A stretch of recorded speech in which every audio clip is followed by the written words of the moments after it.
By many metrics, Maryland Republican Governor Larry Hogan had a very successful 8 years as chief executive. So it may have been a surprise to read the headline, Mark. Maryland Governor Larry Hogan leaves behind an anemic state GOP. Why?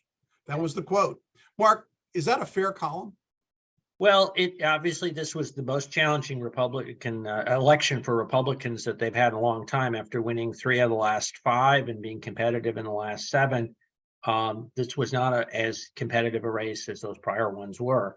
Frankly, Republicans also struggled in county executive races in Howard and Anne Arundel, and quite possibly it's still questionable in Frederick County. So this was not a great year for Republicans.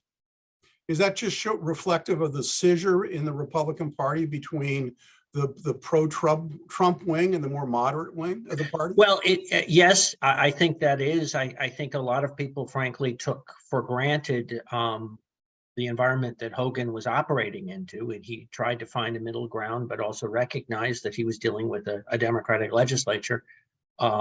This is sometimes not a purple state, but a state with very red areas and very blue areas, and finding that balance can be a challenge. Well, we'll see what happens in the next years to come. Nancy, overall, though, what was your opinion of the Hogan administration in his 8 years in office? Well, personally, I thought he did a fine job. He's been a moderate. Democrats, of course, are upset that he's a Republican, but he really worked across party lines in terms of policy. And frankly, he stepped away from Trump, which I think gave him even more credibility as a leader.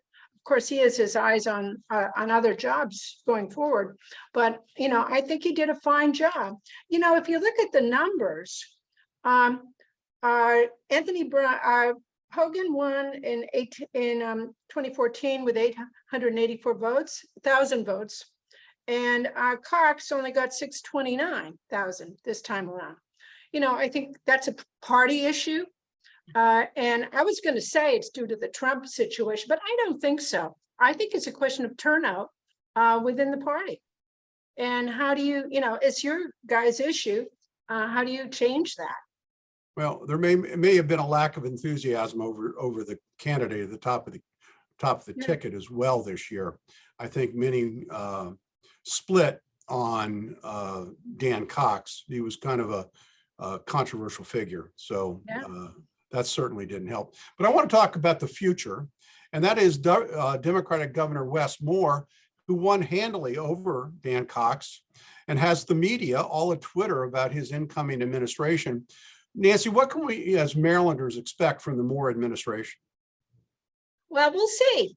So far, there's been a lot of big talk. A query when they're going to have a reality check about what is actually doable and affordable. And I would say the really bright light in all of this is Aruna Miller. She's been around the General Assembly, and she actually was a staff person in Montgomery County on the 270 widening. So she understands transportation for Montgomery County like almost nobody else in elected position right now, including locally. And so I think that's good news for us in terms of protecting some of our infrastructure needs. Of course, my local Democrats will be cross with me for saying this, but we do need those improvements to 270 in the Beltway. And I think Aruna is going to help keep the governor on course. So let's hope so.